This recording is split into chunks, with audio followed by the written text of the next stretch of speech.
She sold the dream until her followers found out it was all fake. That sentence wasn't written by a journalist or a hater on Reddit. I wrote it in the Notes app at 3:13 a.m., lying awake on sheets that still smelled like hotel detergent, staring at a phone that wouldn't stop buzzing. It was the truest sentence I'd written in a year, and it was about me. I used to say I built it from nothing, that I was self-made. It played well on YouTube and Instagram, a tidy origin myth wrapped in a 16 by 9 thumbnail with big white letters and my face lit by a ring light. In the beginning, there was a cracked iPhone and a borrowed mirror, and I posted makeup looks on Instagram between barista shifts. I learned the angles that made my jaw look sharp and my life look sharper. I filmed GRWMs for TikTok in a bathroom with peeling paint and told the comments it was minimalist. The first time a stranger DM'd me that I inspired her, I cried into my pillow hard enough to stain the mascara. Then the numbers started to count me back. Views, likes, saves, shares, comments. A trickle that became a stream, and I, dutiful student of the algorithm, learned to feed it. This is how a person becomes an influencer. You offer up little slices of your life, season them with aspiration, and the machine keeps asking for more. YouTube rewarded the longer story, Instagram the polished slice, TikTok the chaotic truth dressed as spontaneity. Snapchat wanted me raw, unedited at 2 a.m.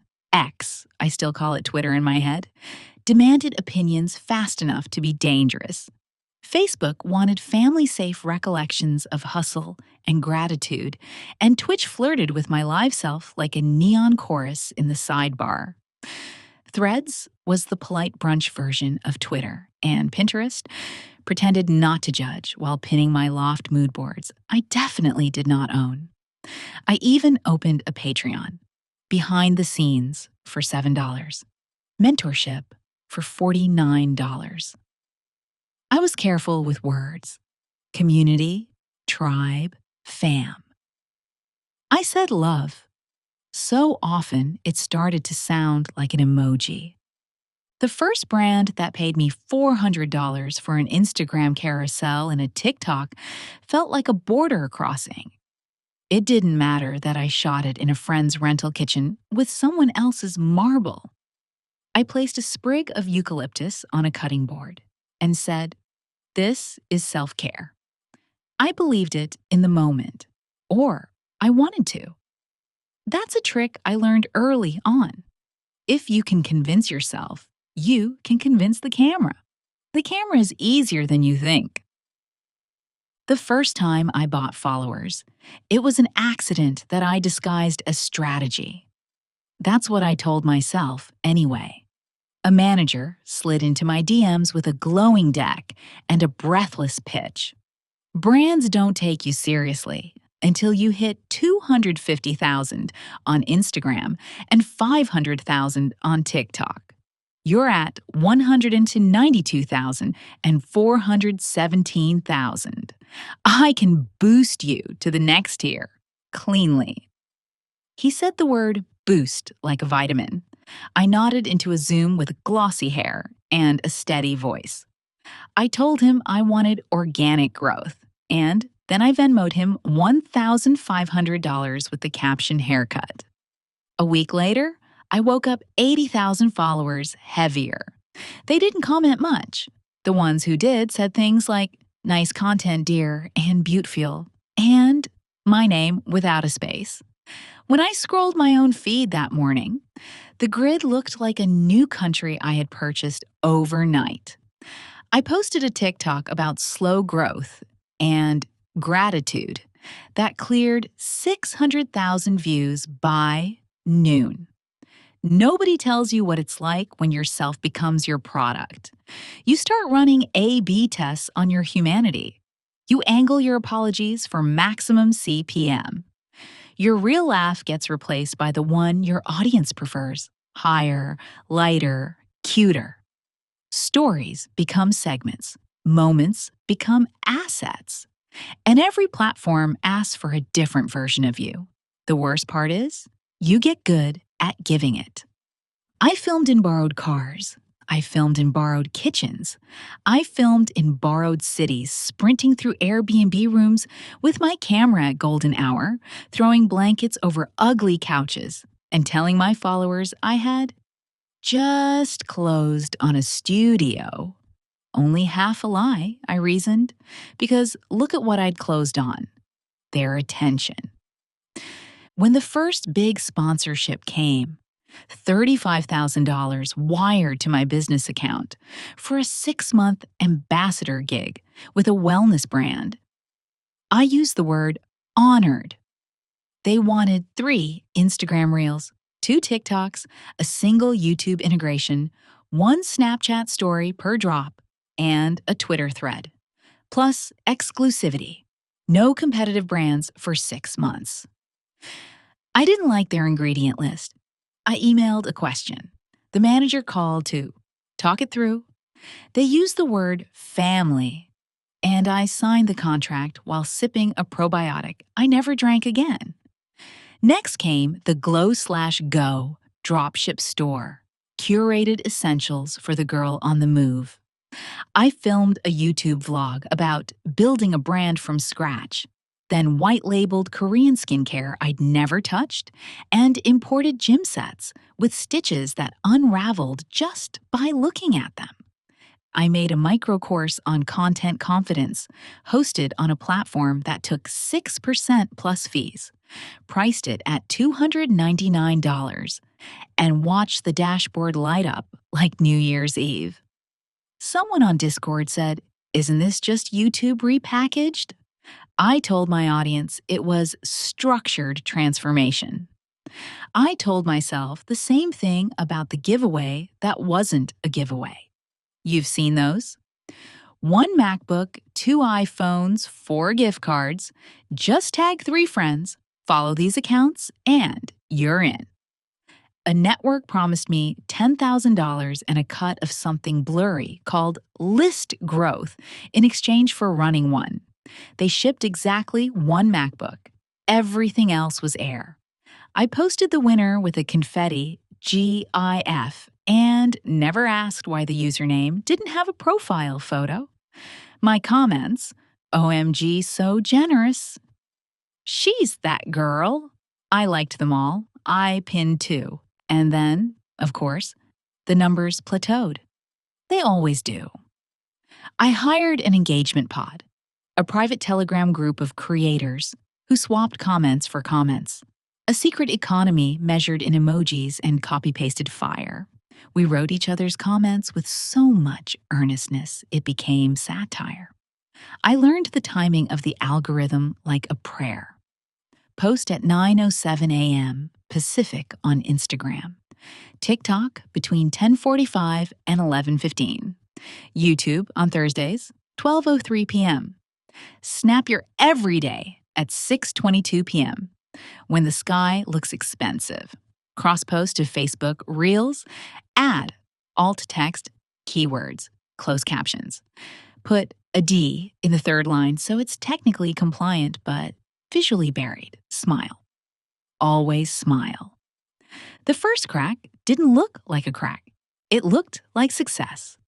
A finance bro on X name checked me in a thread about content flywheels and my monetization stack. He called me a case study. I retweeted it with a heart. A week later, a Reddit thread called me a case study, too. In grift. They posted screenshots. They circled things. They pointed arrows at my follower lists and matched identical comments on my posts and 5 other girls. Someone traced my dropship store's supplier to a warehouse in Shenzhen and posted wholesale prices side by side. Someone else bought my $299 course and uploaded the slides to Google Drive with a note: "This is literally free on YouTube." My mentions caught fire on TikTok while I slept. I woke to a duet of my face next to a spreadsheet. The caption, when self-made means PayPal, friends, and family. They found the fake giveaway. Or, no, not fake. Just barely real. Technically real. The way diet soda is zero. They found my new loft on Zillow and posted the listing. They found the Mercedes I rented for a weekend shoot and posted the Turo page. And worst of all, they stitched my Patreon pitch for authentic behind the scenes with a video of my team uploading the same authentic content to a scheduling tool. I told myself I could ride out a news cycle. Everyone gets dragged. It's part of the ritual, the Pied Piper punishment for a little too much girl boss. So I crafted the apology, the notes app, the gray background. I'm listening. I hear you. I'm learning. I'm sorry. I posted it to Instagram stories and let it expire in 24 hours, thinking the expiration would suggest finality. TikTok didn't accept the expiration. Neither did Twitter. Neither did YouTube. They looped my apology over my own B-roll. They re-uploaded the story to subreddits with snarky titles. Someone in Discord overlaid "I'm learning" on a green screen of my Shopify dashboard. I could have chosen then to stop, to say, yes, I did the things you said I did. Here's the money I'll return. Here's the stuff I'll shut down. I could have written the only sentence that matters online. I was wrong. But a crisis manager, recommended by a manager, cautioned me to never admit wrongdoing. You can express regret without liability. She was right in a legal sense and wrong in a human one. So I filmed the truth. You know the video. Backlit window, bare face, oversized hoodie, voice gone soft and scratchy. 15 minutes of context, 10 minutes of exhaustion, 8 minutes of this is not who I am, 1 minute of tears that were probably real in the moment. But the camera doesn't care about probably. The camera wants either truth or conviction. And I was fresh out of both.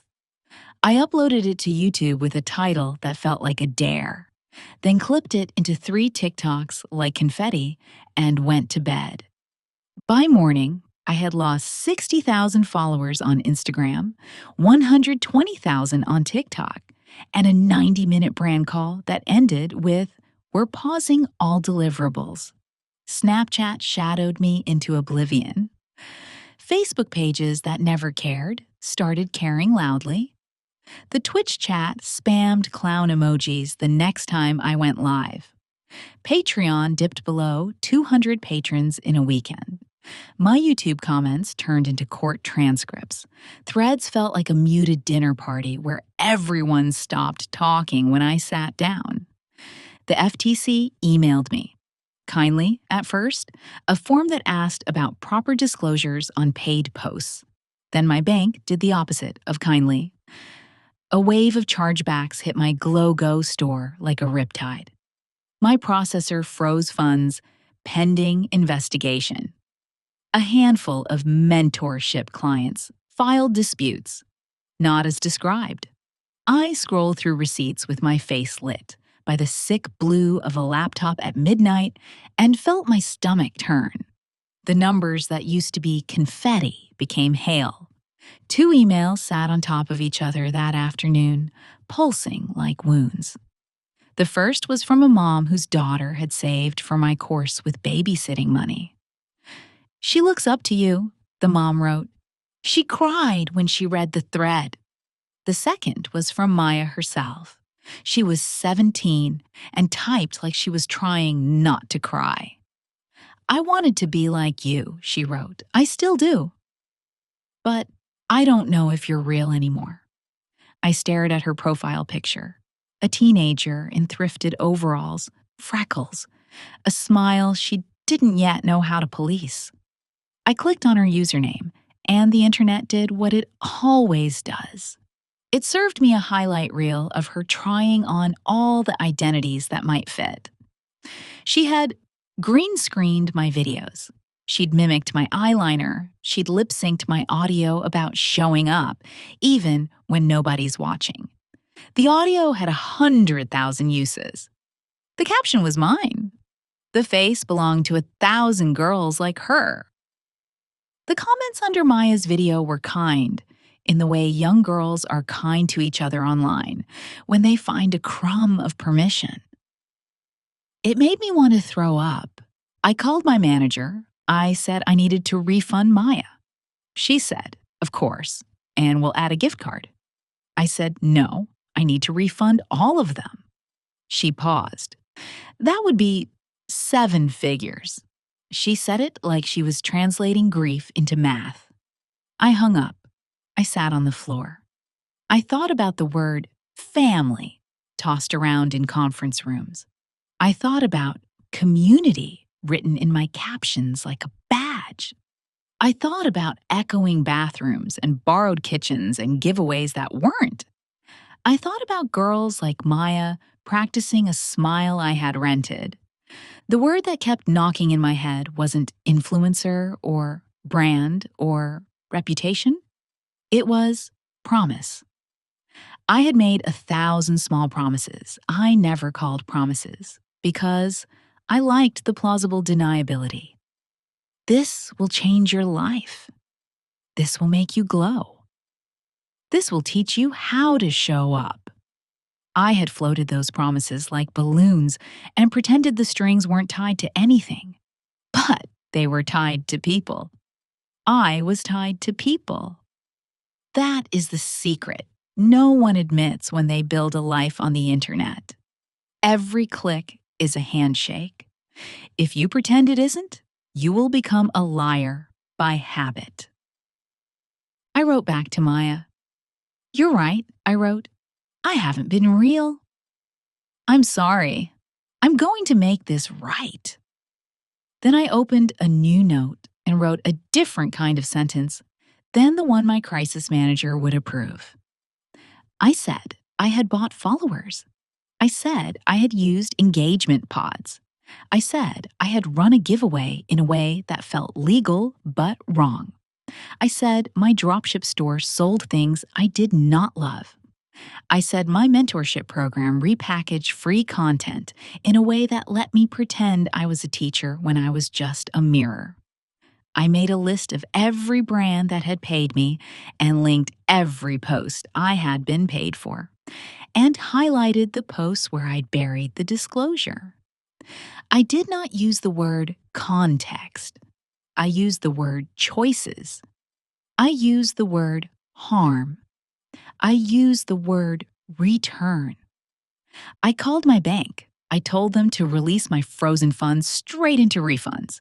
I posted a Google form and a spreadsheet, order numbers, course receipts, timestamps. My lawyer told me not to. This exposes you. He was right. I did it anyway. I wrote a YouTube description that started with, I don't deserve your attention today. And then I spent the next 6 hours on live chat with girls and moms and one dad who called from a silent car so his daughter wouldn't hear him cry. She really loves you, he said. Please don't be like the others. You don't fix a broken story in one upload. That isn't how it works. The same internet that can crown you in a week can take a year to forgive. And sometimes it never does. But money started moving out of the account. Refund by refund, the number began to fall. I put the Glow/Go store into maintenance mode. I canceled the Patreon tiers, the mentorship cohort, the affiliate links that sprayed pennies into a machine that would never be sated. I made a Google Doc titled, What's Left? And stared at the white space. The silence that followed wasn't the algorithm punishing me. It was the world taking a breath without me. I walked outside without filming it. The sky did not implode. I turned off my Snap location. I deleted half-drafted threads about resilience. I let my Instagram stories go dark long enough to lose a streak number I had guarded like a baby tooth. The quiet had weight. It was the weight of the obsession lifting. I cried for no reason and 10,000 reasons. I slept for 14 hours like a body returning home from war. The journalism followed. A podcast called Me, the Influencer Who Fell, and named the brands I had named, the numbers I had returned. A YouTube commentary channel that had dragged me hardest posted a follow-up. Okay, the creator said, annoyed and impressed. She did more than most. Reddit took 2 weeks to believe the refunds were real. Then girls in the refund thread started posting screenshots with green check marks. A mod pinned one. OP delivered. It was the closest thing to absolution the internet knows how to give. A month later, I went live on Twitch with no overlay and no goals. I don't know what this is, I said, and about 500 people watched me eat spinach tortellini and talk about nothing. I didn't sell them anything. I didn't pitch a new era. I didn't promise a series. We talked about eyeliner and books and the weird way grief inserts itself in the middle of doing the dishes. Some of them had been there from the beginning. Some had come to watch me flail and stayed to watch me breathe. When the stream ended, I didn't feel emptied out the way I used to. I felt full. I kept the refunds open for 3 months. I made a second pass for anyone the chargeback system had missed. I hired a real accountant who told me how bad my taxes would be for the next 2 years and didn't flinch when I cried. I put my store into archive. I sent a final email to the giveaway network with 3 sentences and a CC to my lawyer. I wrote apology notes to small creators I had elbowed out of brand trips with tactics I was too proud to call tactics at the time. Most of them didn't respond. One did. Hey, she wrote back, do better. For real. When the FTC wrote again, I sent them everything. A spreadsheet of every ad post for the last 2 years, time-stamped, annotated, with a column called Disclosure, good/bad. We jumped on a Zoom, and the lawyer in the tiny box said, we rarely get this. I said, I rarely do this. We made an agreement. It would sting. It should sting. The next time I posted to YouTube, the title was the opposite of a hook. What I'm doing now. I filmed in my actual kitchen with the ugly cabinets. The sound wasn't great. I didn't cut the part where the dogs barked at the mail carrier. I didn't pretend to have a 5-point plan. I told them I'd taken a customer support job at the very platform where I'd sold my course. Because the irony seemed appropriate and the health insurance mattered, half the comments said, proud of you. The other half said, we'll see. Both felt like a kind of mercy. Here's what I know about platforms now, after losing and finding and losing and finding myself across all of them. They are not places. They are lenses. They will never show you the whole. YouTube rewards a thesis. Instagram rewards a face. TikTok rewards a confession. Snapchat rewards the midnight blur. Twitter rewards the blood sport. Facebook rewards the family lie. Twitch rewards the shaky human in real time. Patreon rewards the parasocial vow. And every one of them can be used to tell the truth or to disguise it. The distance between those two is the distance between a life you can live and a performance that will consume you. If you're here because you're waiting for me to sell you something, I don't have anything left. Not a code, not a course, not a bundle. The only thing I can hand you is the sentence I wrote at 3:13 a.m., the night the world learned who I was, and the one I learned too. I sold the dream, and it was all fake. But the part that wasn't fake was the way your messages hurt and the way your faces show up in my mind when I think about posting now, and the way I want to be looked at by my own reflection, more than I want to be looked at by a million avatars. Maya sent me another DM last week. "I'm starting a tiny nail art channel," she wrote. "I don't know if it'll work, but I'm going to be honest, like actually honest." "Please do," I wrote back. "Don't sell the dream, show the work." I still post less and with a different heartbeat. Sometimes it's a book I loved and nobody else will click. Sometimes it's my dogs wrestling with a half-dead squeaky toy. Sometimes it's me, barefaced, trying to explain how to keep the best parts of the internet without letting it eat you.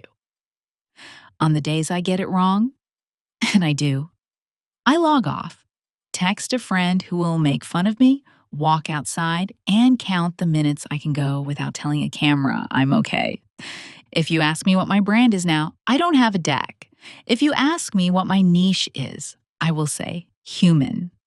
It won't get me invited to summits. It won't put my face on Times Square. It won't triple my CPM, but it will let me sleep. It will let me read messages from girls named Maya without wanting to crawl out of my skin. It will let me film the ugly cabinets and mean it when I say, "Welcome." Maybe someday I'll teach again. Not a course, but a caution. Not how to grow, but how not to lie. Maybe there's a place for someone who can say, with a straight face and an unshaking voice, "I did the worst thing you can do on the internet. I mistook attention for love." Maybe we can build something you don't have to apologize for at 3:13 a.m. If you're still here, I don't deserve it, which is precisely why I need to. I have this new rule for posting. If I wouldn't say it to the barista while looking her in the eye, I won't say it to the camera. It makes for fewer uploads and better mornings. It makes for a life that feels lived, not edited. The night the numbers cratered for good, I went back and watched my first video. The one shot on a cracked phone with the bathroom light humming in the background, and a voice I don't quite recognize anymore. My eyeliner is terrible, my hair is worse, but my laugh, it's real. I can hear the girl who believed she could make something and didn't yet know what parts of herself she would be asked to sell to do it. I paused that frame and took a screenshot, and now it sits on my desktop. A reminder, a warning, a promise. I don't know if you'll ever trust me fully again. And I don't know if you should. But I know I can be worth the watching if I stop trying to be worth the selling. I can be the person who answers the DM that says, "Is it okay to go slow?" with "Yes." I can be the person who tells a kid with a cracked phone that the only growth hack that matters is telling the truth repeatedly until it is the only voice you know how to use. I can be the person who, when she finally sleeps, dreams not of dashboards and dashboards about dollars, but of a quiet kitchen with ugly cabinets and a morning light that doesn't need a filter, and of a sentence that doesn't have to live on a notes app because it's already written on my face.